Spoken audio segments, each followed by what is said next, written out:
পুনৰ প্ৰত্যাক্ৰমণৰ খবৰ আহিছে প্ৰথমে আমেৰিকা আক্ৰমণ কৰিলে তাৰপিছত ইৰানে প্ৰত্যাক্ৰমণ কৰিছে অৱশ্যে প্ৰথমে আমেৰিকা আক্ৰমণ কৰা বুলি ক'লে ভুল কোৱা হ'ব প্ৰথমে আমেৰিকা দাবী কৰা অনুসৰি ইৰানে বাণিজ্যিক জাহাজ কেইবাখনত প্ৰথমে আক্ৰমণ কৰিলে হৰমুজ প্ৰণালীত লগে লগে আমেৰিকাই যুদ্ধবিৰতি ভংগ কৰা বুলি উল্লেখ কৰিছে মানে আমেৰিকাই দুখ ঠেলিছে ইৰানলৈ ইৰানে আকৌ দুখ ঠেলিছে আমেৰিকালৈ আৰু তাৰ পাছত এই সমগ্ৰ ঘটনাক্ৰম এতিয়া ভয়ংকৰ দিশে গতি কৰিছে ভয়ংকৰ অৱস্থাৰ দিশে গতি কৰিছে আৰু এতিয়া ইৰানেও অতি ভয়ংকৰ ৰূপত আক্ৰমণ কৰা বুলি দাবী কৰিছে ইৰানে কি বুলি কৈছে ইৰানে কৈছে তেওঁলোকে মধ্যপ্ৰাচ্যত থকা আমেৰিকাৰ ৮৫টা সেনাঘাটিত আক্ৰমণ কৰিছে এই মুহূৰ্তত অহা যিটো তথ্য সেই তথ্যখিনি মই আপোনালোকক জনাব বিচাৰিছোঁ ইছলামিক ৰিভলিউচনাৰী গাৰ্ড কৰ্পছে দাবী কৰিছে যে এই আক্ৰমণৰ প্ৰতিশোধ হিচাপে তেওঁলোকে বাহৰেইন আৰু কুৱেইটত থকা ৮৫টা আমেৰিকান সামৰিক ঘাটিক লক্ষ্য কৰি লৈছে এই ইৰানৰ সেনাবাহিনীয়ে জনাইছে যে এক ড্ৰোন আক্ৰমণৰ জৰিয়তে বাহৰেইনৰ শ্বেখ ইছা বিমান ঘাটিত থকা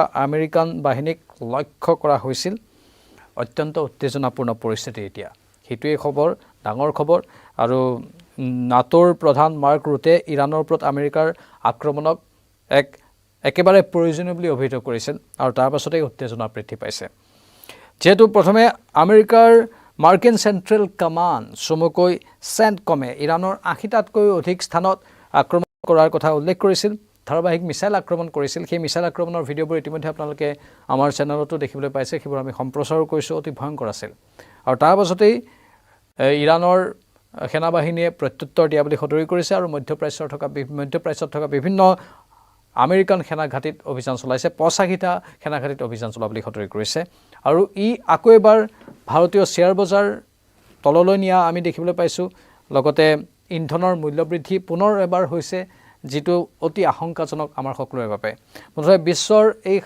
শান্তিৰ বাবে যিমানেই প্ৰাৰ্থনা কৰি থকা হৈছে সিমানেই যেন উত্তেজনাপূৰ্ণ মুহূৰ্তবোৰ বাঢ়ি বাঢ়ি গৈ আছে উত্তেজনা বৃদ্ধি পোৱাক লৈ এতিয়া সকলোৱে বিশেষকৈ অৰ্থনীতিৰ সৈতে জড়িত ব্যক্তিসকলে গভীৰ চিন্তা প্ৰকাশ কৰিছে কাৰণ কিছুদিন পৰিস্থিতি অলপ তল পৰিছিল শান্ত হৈছিল উত্তেজনা অলপ লাহে লাহে আমি উত্তেজনা কম হোৱা দেখিবলৈ পাইছিলোঁ সেইবোৰ এটা আশাৰ ৰেঙনি কঢ়িয়াইছিল যে বিশ্বৰ বাণিজ্যৰ গোটেই দিশটোক এতিয়া ভাল এটা পথেৰে লৈ যোৱা হ'ব হয়তো যিবোৰ নাটনিৰ কথা কোৱা হৈছিল বা মানুহৰ একাংশৰ চাকৰি যোৱাৰ কথা কোৱা হৈছিল সেইবোৰ লাহে লাহে নোহোৱা হ'ব সেই আশংকাবোৰ হয়তো আৰু নাহিব কিন্তু ওলোটা পৰিৱেশে আকৌ সূত্ৰপাত হৈছে এতিয়া আকৌ এই যুদ্ধৰ পৰিস্থিতি যিয়ে আমাৰ সকলোৰে বাবে কিছু নৰৰ্থক বাৰ্তা কঢ়িয়াব মধ্যপ্ৰাচ্যত পুনৰ যুদ্ধৰ দামামা বাজি উঠিছে ইৰানৰ সেনাঘাটিত আমেৰিকাই মিছাইল আক্ৰমণ চলায় আৰু বাহৰেইন আৰু কুৱেইটত থকা আমেৰিকান সেনাঘাটিত ইৰানে প্ৰত্যাক্ৰমণ কৰে তুৰস্কৰ আংকাৰাত চলি থকা নাটো শীৰ্ষ সন্মিলনৰ পৰা ইৰানৰ সৈতে যুদ্ধবিৰতি প্ৰত্যাহাৰৰ ঘোষণা কৰে আমেৰিকাৰ ৰাষ্ট্ৰপতি ডনাল্ড ট্ৰাম্পে ইৰানক কঠোৰ ভাষাৰে নিন্দা কৰে আমেৰিকাৰ ৰাষ্ট্ৰপতিগৰাকীয়ে ইয়াৰ পূৰ্বেও ডনাল্ড ট্ৰাম্পে বিভিন্ন সময়ত এই কথাবোৰ কৈ থাকে যে নিমিষতে ধূলিসাৎ কৰি দিম চাৰখাৰ কৰি দিম তিলিকতে সকলো উৰুৱাই দিব পাৰোঁ এইবোৰ অহংকাৰত মত্ত হৈ থকা ডনাল্ড ট্ৰাম্পৰ বাক্যবান আমি শুনি আছোঁ আনকি খামেনেইৰ অন্ত্যেষ্টিক্ৰিয়াটো কৈছিল যে মই ইচ্ছা যদি হয় মোৰ যদি মনে কৰে মই এই খামেনেইৰ অন্ত্যেষ্টিক্ৰিয়াস্থলীত যিসকল সমবেত হৈছে তেওঁলোকৰ মাজতেই গোটেই ধ্বংস কৰি পেলাই শেষ কৰি দিব পাৰোঁ এইবোৰ বাৰ্তা ডনাল্ড ট্ৰাম্পে বিভিন্ন সময়ত দি আহিছিল যিবোৰ অতি প্ৰৰোচিত বক্তব্য ইৰাণো কম নহয় ইৰাণেও সমান্তৰালভাৱে লাগি আছে মুঠতে এই দুই মহৰ যুঁজত বিৰিণাৰ মৰণবোৰ হৈ আছে আমি সেয়া দেখিবলৈ পাই আছোঁ ইতিমধ্যে আমেৰিকাৰ সেনাই ইৰাণৰ ধ্বংসৰ অভিযানৰ বাবে যিখিনি পদক্ষেপ ল'ব লাগে সেইখিনি লৈছে দাবী কৰিছে মাৰ্কিন চেণ্ট্ৰেল কমাণ্ডে যে তেওঁলোকে ৮০টাতকৈ অধিক ঘাটিত ধাৰাবাহিক মিছাইল আক্ৰমণ চলালে ইৰানৰ বায়ু প্ৰতিৰক্ষা ব্যৱস্থা আৰু উপকূলীয় ৰাডাৰ ধ্বংস কৰি পেলালে ইয়াৰ উপৰিও মাৰ্কিন আক্ৰমণত চাৰখাৰ হ'ল ইৰানৰ ৰিভলিউচনাৰী গাৰ্ড কৰ্পৰ ৬০খনতকৈ অধিক যুদ্ধ জাহাজ ইৰানেও আৰম্ভ কৰে প্ৰতি আক্ৰমণ যাৰ ফলত ইতিমধ্যে কৈছোঁ IRGCয়ে দাবী কৰিছে মিছাইল আৰু ড্ৰোনেৰে টাৰ্গেট কৰে বাহৰেইন আৰু কুৱেইটত থকা মাৰ্কিন যুক্তৰাষ্ট্ৰৰ সামৰিক ঘাটিক আৰু বাহৰেইনত থকা মাৰ্কিন নৌসেনাৰ পঞ্চম বহৰ আৰু শ্বেখ ইছা এয়াৰবেছ চাৰখাৰ কৰি দিয়াৰ দাবী কৰিছে ইৰানে সেই ভিজুৱেলবোৰ কিছু আহিছে কিছু ঠাইৰ পৰা কিন্তু সমগ্ৰ ভিজুৱেলবোৰ এতিয়াও অহা নাই কিন্তু দুই পক্ষৰ দাবী বা প্ৰতিদাবী আমি শুনিবলৈ পাই আছোঁ কুৱেইটত থকা মাৰ্কিন সেনাৰ আলী আল সালেম এয়াৰবেছৰ ওপৰতো ইৰানে এটাৰ পাছত আনটো মিছাইল বৰ্ষণ কৰাৰ খবৰ আহিছে আৰু এই আক্ৰমণৰ পাছতে আমেৰিকাৰ দাদাগিৰিৰ দিন উকলিল বুলি ট্ৰাম্পক হুংকাৰ দিছে ইৰাণ সংসদৰ অধ্যক্ষ মহম্মদ বাঘেৰ গালিবাফে এই মহম্মদ বাঘেৰ গালিবাফৰ কথা আপোনালোকৰ মনত আছে ইয়াৰ পূৰ্বে যেতিয়া পাকিস্তানত দ্বিপাক্ষিক আলোচনা কৰিছিল আমেৰিকাৰ সৈতে আৰু উভতি অহাৰ পথত ইজৰাইলে তেওঁক প্ৰাণে মৰাৰ চেষ্টা চলাইছিল, এটা পৰিকল্পনা ৰচনা কৰা হৈছিল, যি পৰিকল্পনাৰ কথা আমি উল্লেখো কৰিছিলোঁ। দ্য নিউয়ৰ্ক টাইমছৰ বাতৰিৰ আঁত ধৰি সেই তথ্যটো পোহৰলৈ আহিছিল আৰু তাতেই বহু বিস্ফোৰক তথ্য উদ্ঘাটন হৈছিল। মানে ক'ৰবাত আমেৰিকাই যদি ইচ্ছা কৰে শান্তি আলোচনা কৰিম বুলি, ইজৰাইলে সেয়া হ'বলৈ নিদিয়ে, বা কেতিয়াবা যদি ইজৰাইলেও অন্য ধৰণে ভাবে আমেৰিকা তাক হ'ব নিদিয়ে। এয়া দুই পক্ষৰ মানে তিনিটা পক্ষই এনেধৰণেই যুঁজ বাগৰখন লাগি আছে। ইয়াত আন্তঃৰাষ্ট্ৰীয় বহুত পলিচিৰ কথা থাকিব, আন কেতবোৰ নিজৰ ক্ষমতা লাভৰ অংক থাকিব, আন বহু ষড়যন্ত্ৰৰ কথা থাকিব। সেই কথাবোৰো সময়ে সময়ে ফাটিল হৈ আছে। হৰমুজ প্ৰণালীৰে পাৰ হোৱা বাণিজ্যিক জাহাজৰ ওপৰত প্ৰথমে আক্ৰমণ কৰি দিয়া হ'ল। ইৰাণেনো আক্ৰমণ কৰিবলগীয়া কি হ'ল? ইৰাণে এটা কথাই কৈ আছে যে ডোনাল্ড ট্ৰাম্পৰ এই প্ৰৰোচিত বক্তব্যবোৰৰ বাবে তেওঁলোকে বাৰে বাৰে এনেধৰণৰ ব্যৱস্থা ল'বলৈ বাধ্য হয়, বা ইজৰাইলৰ কিছুমান নীতিৰ ফলতে। কাৰণ আমেৰিকাৰ সৈতে যেতিয়া শান্তি আলোচনাৰ প্ৰক্ৰিয়া চলি আছিল তেতিয়া পৰিস্থিতি শান্ত হৈ আছিল, কিন্তু ইজৰাইলে ক'ৰবাত ধুমকেতুৰ দৰে আহি ভয়ংকৰ ঘটনাবোৰ সংঘটিত কৰি দিছিল। মানে ইৰাণে কৈছে যে আমি অনুকূল হ'ব বিচাৰোঁ, প্ৰতিকূলতাৰ মাজত আমিও থাকিব নিবিচাৰোঁ, কিন্তু এই দুয়োখন দেশ, এবাৰ আমেৰিকা এবাৰ ইজৰাইল, দুয়োখন দেশেই এবাৰ এখন দেশে আন এখন দেশলৈ ঠেলে, এবাৰ ইখন দেশে আন এখন দেশলৈ ঠেলে, তেনেধৰণৰ খেল খেলি আছে। এখন দেশ যদি শান্ত হৈ যায় আনখন দেশে আকৌ আক্ৰমণ কৰাত লাগি যায়। মানে ইৰাণক অস্থিৰ কৰাৰ ষড়যন্ত্ৰটোৰ বাবেই তেওঁলোকে এনেধৰণৰ কামবোৰ কৰা বুলি ইৰাণে সদৰি কৰিছে। সোমবাৰ আৰু মঙলবাৰে হৰমুজ প্ৰণালীৰে পাৰ হোৱা তিনিখন বাণিজ্যিক জাহাজৰ ওপৰত ড্ৰোন আৰু মিছাইলেৰে ইৰাণে আক্ৰমণ চলাইছিল, আৰু তাৰ পাছতেই এই যুদ্ধবিৰতি ভংগ হ'ল বুলি ডোনাল্ড ট্ৰাম্পে নাটোৰ সন্মিলনৰ পৰাই ঘোষণা কৰিছিল। আৰু সিয়েই হৈছেগৈ এতিয়া বিষম পৰিণতি।